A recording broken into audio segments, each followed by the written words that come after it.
Bonjour à tous, bienvenue dans ce deuxième épisode consacré aux marques de montres d'origine française.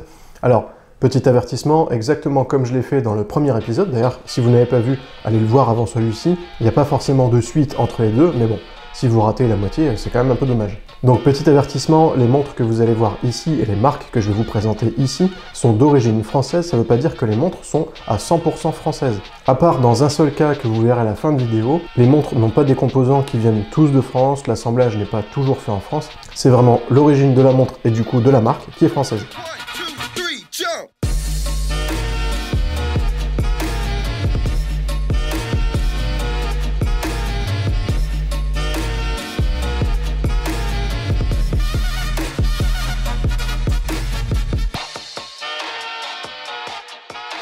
On commence avec une marque que j'ai déjà présentée à plusieurs reprises sur la petite trotteuse, simplement parce que c'est une marque que j'aime beaucoup, qui est la marque Briston. C'est une marque qui a été créée en 2012 par Brice Jaunet, donc c'est un entrepreneur qui a travaillé pour pas mal de maisons horlogères, pour le groupe Richemont, et il a travaillé pour Cartier et Baume & Mercier, donc voilà, c'est quelqu'un qui a pas mal d'expérience. Et en fait, il a voulu créer sa marque de montres, et c'est des montres qui sont à la fois sport et un petit peu chic en même temps, avec un petit côté british que moi j'aime beaucoup, et en plus de ça, elle cultive une originalité qui est assez sympa. Leur premier modèle, c'était la Clubmaster Chrono et HMS, donc une version 3 aiguilles. Et en fait, ce qui fait la particularité de cette montre et du coup de la marque, c'est la forme du boîtier, qui est une forme coussin, donc c'est une sorte de carré très arrondi, avec un boîtier en acétate de cellulose, exactement comme on peut trouver sur des lunettes, d'ailleurs sur mes lunettes. C'était une montre à quartz qui était déclinée en pas mal de coloris. D'ailleurs, je parle au passé, mais la montre existe toujours, elle est toujours disponible sur le site de Briston. Et voilà, il y a beaucoup de coloris différents, elle est fournie avec un bracelet NATO, elle est vendue à 270 €, donc c'est un prix plutôt accessible. Moi j'en ai plusieurs, j'adore les porter, je trouve que c'est une montre qui est vraiment agréable au quotidien. Pour l'été, elle est vraiment cool, moi j'ai une version Bordeaux, et voilà, j'aime bien la porter, je trouve que c'est une bonne montre. Ils ont sorti aussi des modèles automatiques qui sont un petit peu plus chers, évidemment, qui vont entre 370 et 1300 €, suivant le mouvement qui l'anime, qui peut être du Seiko ou du Sellita, et puis bon, les complications qui sont associées à la montre. Si vous ne connaissez pas, allez voir sur leur site, ils ont pas mal de modèles différents, dans plein de déclinaisons différentes, et il y a de fortes chances que vous en trouviez une qui vous plaît. On continue ce deuxième épisode avec une deuxième marque, qui est la marque Carzo et Liotier. Alors, pareil que Briston, c'est une marque dont j'ai déjà parlé à plusieurs reprises, qui a été créée en 2017 par deux passionnés, qui sont Guillaume Liotier et Philippe Carzo, donc les deux noms de famille ont été rassemblés pour créer le nom de la marque. Et en fait, ce qui est sympa, c'est que ces deux personnages, parce qu'on peut dire que c'est des personnages, sont des grands passionnés de moto. Ils cultivent une communication très axée sur ce monde-là, le monde un peu rock'n'roll, un peu motard, un peu les mains pleines d'huile, etc., que j'aime beaucoup, je trouve ça très sympa. Ça change de toutes les marques de montres qui veulent donner une image un petit peu guindée, un petit peu chic, un peu luxueuse. Là, ici, leur marque paraît être assez terre-à-terre. Et en plus de ça, ils proposent des montres que je trouve vraiment sympas. Leur premier modèle, c'était la Saint-Luxeuil, que j'ai eu l'occasion de tester. Et c'est une montre qui se différencie beaucoup de ce qu'on peut trouver ailleurs, notamment grâce à la forme de son boîtier, qui est inspiré des circlips, donc ce sont des petites pièces qui sont utilisées sur les moteurs de moto notamment. Et elle est alimentée par un mouvement à quartz, elle est vendue aux alentours de 300 €, et voilà, c'est une montre assez sympa que j'aime toujours beaucoup porter. Et ce que j'aime, c'est que c'est un joli mélange entre sobriété et originalité, c'est-à-dire qu'on a une montre qu'on peut porter au quotidien sans difficulté, parce que voilà, on lit bien l'heure dessus, elle est très fonctionnelle, elle est assez robuste, et en même temps elle est assez originale. C'est-à-dire que c'est pas une montre qui est totalement décalée, décalé Katam, oui oui. Ouh là là, la fatigue. Mais elle est suffisamment originale pour que quand quelqu'un va la remarquer, elle va forcément en discuter avec vous. Depuis la création de la marque, ils ont sorti, on va dire, 3 modèles différents, donc la Saint-Luxeuil, la Turini, que j'ai aussi testé en version avec un cadran vert qui est très sympa. Et en fait, ils ont une gamme un petit peu à part qui s'appelle la Unorthodox. Donc ce sont des versions un peu personnalisées à la main par la marque. C'est assez original, j'aime bien cette idée d'avoir des montres qui sont voilà, retravaillées à la main suivant l'inspiration du moment.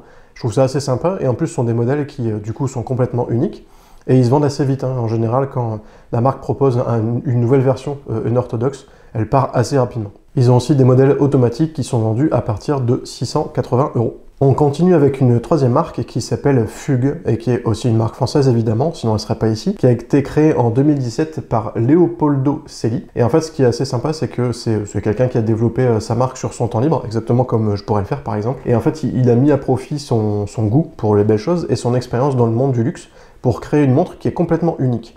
Alors, évidemment, sur le papier, c'est une montre qui a des aiguilles, qui donne l'heure et un bracelet, etc. Ça, c'est complètement normal. Mais en fait, ce qui est sympa, c'est qu'elle est aussi innovante, puisqu'en fait, on peut changer la carrure de la montre. Donc la carrure, pour faire simple, c'est le boîtier, c'est la partie visible du boîtier qu'on voit sur les côtés de la montre. La plupart des montres sont personnalisables, en fait elles sont même toutes personnalisables à partir du moment où on peut changer le bracelet. Donc on change le bracelet et qu'on en mette un beige ou un marron ou un bleu ou un orange, on peut personnaliser une montre. Ici, en personnalisant la carrure, on va vraiment complètement changer le style de la montre. Alors on va surtout changer la couleur, puisque la marque propose la carrure en 4 coloris différents. Mais voilà, c'est assez original, ils ont mis au point un système qui apparemment fonctionne bien, qui a été pas mal testé, pour être robuste et pour pouvoir être utilisé de manière assez fréquente. Ce sont des montres qui sont fabriquées à la main en Suisse, et en fait on a un vrai mélange entre innovation et savoir-faire traditionnel, et avec un côté très innovant, avec un design assez épuré, moderne, un poil futuriste aussi, pourquoi pas dans les détails, et en plus avec une forme de boîtier qui est vraiment très originale. Leur premier modèle s'appelle la Chronostase, elle est toujours en vente sur leur site au prix de 980 €, mais je pense honnêtement que c'est un prix qui se comprend assez facilement. Voilà, c'est une montre automatique qui est alimentée par un mécanisme Sellita, elle est assemblée à la main en Suisse, et puis voilà, le côté personnalisable, le côté carrure interchangeable, ça a un certain coût de développement aussi. Et puis comme je dis souvent, c'est une petite marque, ils ne peuvent pas se permettre de faire 10% de marge seulement, il faut qu'ils puissent vivre. On continue avec une marque assez différente et en même temps assez originale qui s'appelle Awake, et en fait qui est devenue vraiment populaire à partir de 2019, puisqu'ils ont eu une personne qui leur a fait de la publicité qui est assez connue, puisque c'est le président Emmanuel Macron. Le président avait au poignet une montre de la marque Awake lors du sommet du G7, donc qui est consacré à l'environnement. Et en fait, il faut savoir que Awake met en avant une fabrication de montres qui est éco-responsable. Alors, de là à dire qu'il y a zéro pollution, ce serait mentir. Il y en a beaucoup moins que sur des marques et des montres plus traditionnelles. C'est la première montre à disposer d'un boîtier qui est fabriqué à partir de filets de pêche recyclés. C'est très original. Visuellement, ça change pas grand-chose. C'est un boîtier qui est en matière plastique. Ce qui est très étonnant, en fait, avec cette Awake, moi j'ai la AW01 avec moi, c'est qu'elle est très légère. C'est assez perturbant au début, parce que voilà, ça fait montre un petit peu plastique, mais au final, quand on l'a en main, quand on voit la justesse des ajustements, en fait, elle fait pas du tout cheap, elle fait pas bas de gamme. Les ajustements sont vraiment bons, et les finitions sont vraiment top aussi. Et leur idée, elle est assez simple, comme je disais juste avant, c'est de créer des montres qui soient respectueuses de la nature et de l'environnement. Alors encore une fois, on va pas se mentir, c'est pas des montres qui dégagent zéro pollution, c'est évident, je pense pas que ce soit possible, mais ce sont des montres qui en tout cas vont être beaucoup moins polluantes que les montres plus traditionnelles d'autres marques. La AW01 par exemple, elle a un boîtier qui est donc réalisé à partir de filets de pêche recyclés. Alors attention, c'est pas on prend des filets de pêche, on en fait une bouillasse et hop, ça fait un boîtier, c'est un petit peu plus compliqué que ça. Mais en tout cas, le résultat est assez séduisant. Moi, je trouve que c'est assez joli. Ça fait pas plastique bas de gamme, ça fait pas montre foire-fouille du tout. Moi, je l'ai dans une déclinaison un petit peu déjantée, avec un cadran qui aurait comme reçu des éclaboussures de peinture, un bracelet orange. Donc c'est assez différent, mais en même temps, c'est super agréable à porter. Et je pense que pour l'été, ça va être une montre juste parfaite.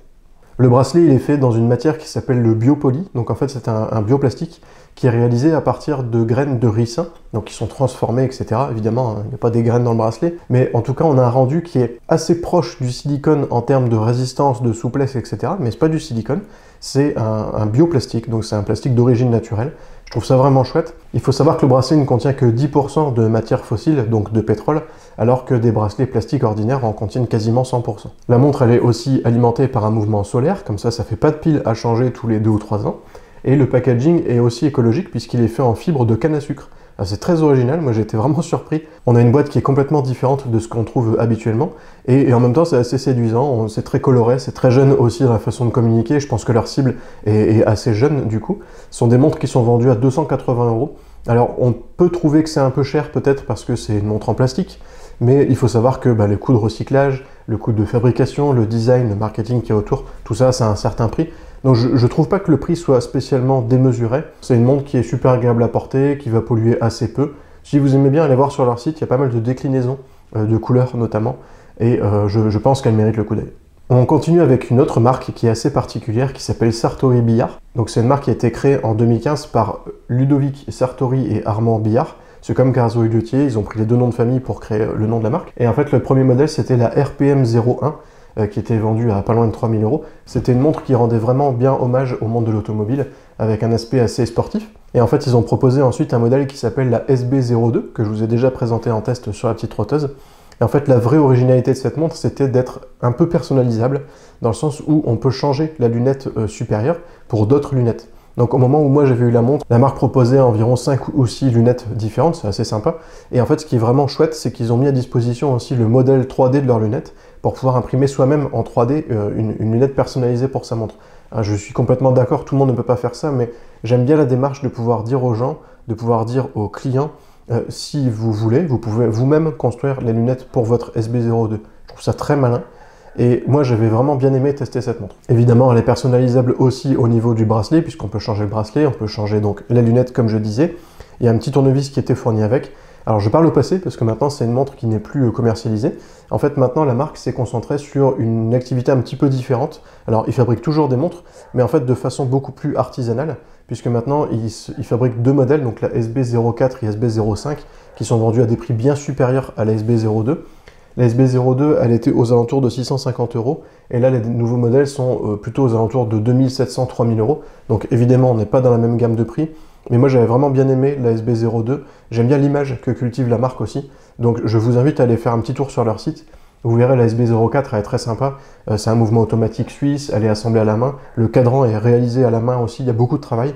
Et justement, ils communiquent beaucoup là-dessus. Je trouve que c'est très sympa. Même si vous n'achetez pas forcément la montre, le fait de s'abonner à leur page Facebook, ça va permettre de voir un petit peu les coulisses de fabrication des modèles.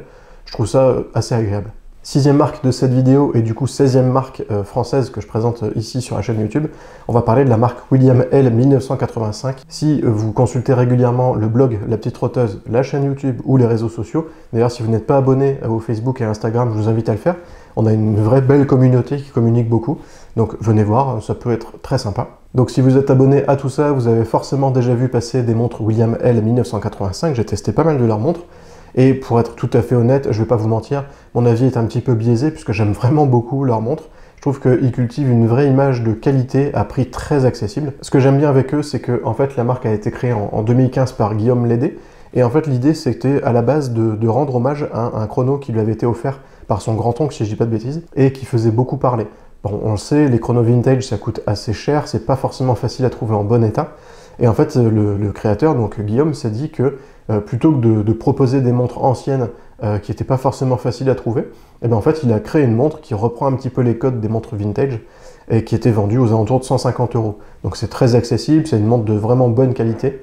Moi, je l'avais testée à l'époque et je l'ai toujours, elle fonctionne toujours très bien, c'est toujours un régal à porter. Les montres que la marque propose sont vendues à des prix assez agressifs quand même, quand on compare à ce qui se fait chez d'autres constructeurs.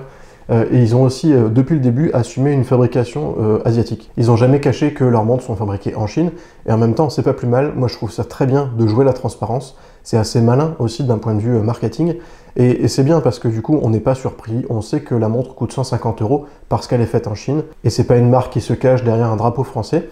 C'est une marque qui est d'origine française, Guillaume Lédé est français, mais dont les montres sont fabriquées en Chine. Là, récemment, ils ont fait une vraie montée en gamme avec deux modèles vraiment sympas. J'ai testé les deux. Donc le premier, c'était la Tourbillon, qui coûte à peu près 1500 €, donc c'est un modèle qui est assez cher. Bon, en même temps, c'est une montre à tourbillon. Et le deuxième, dont j'ai fait le test aussi plus récemment, c'est la gamme WL Racing. Alors elle porte bien son nom, c'est une gamme qui est un petit peu en hommage à la course automobile, aux montres un peu typées sport auto, et qui est très sympa. Elle avoisine les 1000 €, donc c'est pas non plus une marque très accessible, ils ont un petit peu changé de niveau de prix. Mais voilà, le rendu est très sympa, c'est une vraie belle montre, avec un mouvement automatique, donc un chrono automatique, c'est rarement vraiment pas cher. Et en plus de ça, ils fournissent les montres dans des packagings qui sont toujours très séduisants. Donc ils ont pas mal de choix, ils ont des montres pour tous les prix, pour tous les budgets. Si vous ne connaissez pas la marque, allez faire un petit tour sur leur site, ça coûte rien, et vous verrez qu'il y a de belles choses à découvrir. On poursuit la vidéo avec une marque un petit peu différente, un petit peu atypique, je dirais, qui est la marque Serica. Et en fait, c'est une marque qui a été créée en 2019 par les créateurs du site L'Érabilleur. Donc si vous ne connaissez pas, L'Érabilleur, c'est un très gros site français qui parle d'horlogerie, aussi bien à prix accessible qu'à prix beaucoup plus élevé. On parle de haute horlogerie aussi, il y a beaucoup de marques qui sont abordées. Et toujours avec soin, ils cultivent une image assez prestigieuse qui est très réussie. Et donc ils ont leur site qui s'appelle L'Érabilleur, ils ont créé leur marque d'accessoires qui s'appelle Joseph Bonny. D'ailleurs, ils ont l'air de faire des bracelets de montres qui sont vraiment très très beaux. J'aimerais bien pouvoir en tester un. Et donc ils ont créé leur marque qui s'appelle Serica en 2019. Et le modèle le plus accessible s'appelle la 4512, donc 4512. Et c'est assez original parce qu'en fait c'est une montre plutôt standard. Elle n'est pas banale, elle est classique, en fait elle n'a rien de très particulier. Mais je ne sais pas pourquoi, elle dégage quelque chose qui m'intrigue. C'est une montre qui fait 37,7 mm de diamètre, donc qui est assez compacte. Elle est fournie avec un bracelet métallique qui est aussi développé par la marque. Elle est alimentée par un mouvement suisse de la marque ETP, elle a un verre saphir, elle est étanche à 200 mètres. Et en fait, cette montre, elle a été pensée pour être fonctionnelle. C'est tout. Donc elle n'est pas moche, elle n'est pas complètement originale, elle n'est pas atypique, c'est une montre qui est très standard, qui est très classique, et c'est peut-être pour ça aussi justement qu'elle mérite le coup d'œil. Si vous ne connaissez pas, allez jeter un œil sur leur site, c'est très soigné. La montre est vendue à 690 €, donc c'est un prix qui est plutôt correct, on va dire, pour une montre qui a l'air d'être de très bonne qualité. On continue avec une marque que je ne vous ai pas encore présentée sur la petite trotteuse, qui s'appelle Le Forban. Donc c'est une marque qui a été créée en 1969 et qui proposait des montres qui étaient pensées et conçues pour la Marine nationale française. Et donc en fait la marque renaît en 2019 avec deux nouveaux modèles, ce sont la Malouine et la Brestoise. Donc ce sont deux tool watch assez standards, je dirais, en termes de caractéristiques, mais qui sont plutôt sympas. Elles ont un boîtier de 39 mm de diamètre, en acier 316L, elles ont un verre saphir et elles sont alimentées par un mouvement automatique Miyota, le 90-15, je pense que c'est la 7e fois qu'on en parle dans ces vidéos. Voilà, ce sont deux montres assez standards en termes de design et de caractéristiques, mais elles sont assez sympas, je les trouve jolies. J'aime bien le fait qu'elles soient en hommage à la Marine nationale française, je trouve ça assez bien vu. Et puis il y a le petit drapeau français dans le fond du cadran. Voilà, c'est des montres qui sont assez sympas, elles ont l'air très bien construites. Le peu d'avis que j'en ai vu étaient plutôt positifs, donc si ça vous intéresse, encore une fois, allez jeter un petit œil sur leur site. Elles sont vendues en dessous de 500 € et je pense que c'est un prix qui est plutôt justifié pour ce genre de montre. On continue avec l'avant-dernière marque de ce deuxième épisode, et donc du coup avant-dernière marque de la série sur les marques françaises. Je vais vous parler de la marque Grandval. Alors j'ai déjà parlé de cette marque-là parce que j'ai testé leur marmotte, donc c'est un étui pour ranger ses montres il y a quelques temps. Et en fait là, ils sont arrivés en mars 2021, donc c'est super récent, sur Kickstarter, pour financer la production de leur montre qui s'appelle la Atlantique. Donc elle porte bien son nom, c'est une montre très typée plongée, c'est même une plongeuse à proprement parler. Et en fait elle est assez particulière en termes de design. Elle a un bracelet qui s'intègre dans le boîtier, elle a une lunette rotative qui est assez large et assez épaisse, donc ça change un petit peu des plongeuses qu'on voit d'habitude. Elle a l'air très fonctionnelle. Moi j'aime bien, c'est le côté assez lumineux et coloré de la montre. Ça change un petit peu des plongeuses qui sont très classiques, très discrètes. Là on a une vraie originalité. C'est une montre qui fait 44 mm de diamètre, donc elle ne se destine pas forcément aux poignets les plus petits, mais le fait qu'il n'y ait pas de corne d'attache du bracelet, ça va la rendre assez facile à porter. Elle est alimentée par un mouvement automatique STP, donc d'origine suisse. Elle est fournie avec deux bracelets et elle est vendue à 890 €. Je pense que c'est un prix qui est assez correct étant donné ses caractéristiques. Après, je demande quand même à la voir en vrai parce que c'est assez difficile en photo de juger de sa qualité. Mais voilà, je la trouve assez sympa. Je connais un petit peu le créateur de Grandval, j'ai pas mal discuté avec lui. Et bon, je sais que c'est pas un voleur. Donc ces montres ont l'air de vraiment bonne qualité. Je pense qu'elles méritent le détour. Et comme d'habitude, si ça vous intéresse, jetez un œil sur son site. De toute façon, tant que vous n'achetez pas, ça ne coûte rien. On finit avec une marque qui me tient beaucoup à cœur. Je vous le dis tout de suite et je m'excuse en même temps du coup. Le prix des montres qu'elle propose dépasse les 1000 €. C'est des montres qui sont vendues aux alentours de 2000 €. C'est la marque Samper et Aduc. Vous allez peut-être me taper sur les doigts parce que j'ai dit que c'était des montres qui ne dépassaient pas les 1000 €, mais tant pis, au pire, j'aurai mal aux doigts. En fait, j'aime vraiment bien ce que la marque fait, j'aime beaucoup l'idée qui est derrière les montres qu'elle propose, et je ne me voyais pas passer à côté. Alors c'est vrai que c'est une marque un peu plus chère que ce que je vous ai présenté jusque-là, mais pour moi, elle vaut vraiment le détour, elle vaut le coup d'être vue. Si vous ne connaissez pas, allez découvrir la marque, c'est très original. En fait, ce qui est sympa, c'est qu'à l'origine de cette marque, il y a Colin de Tonac, donc qui a créé Samper et Aduc en 2016.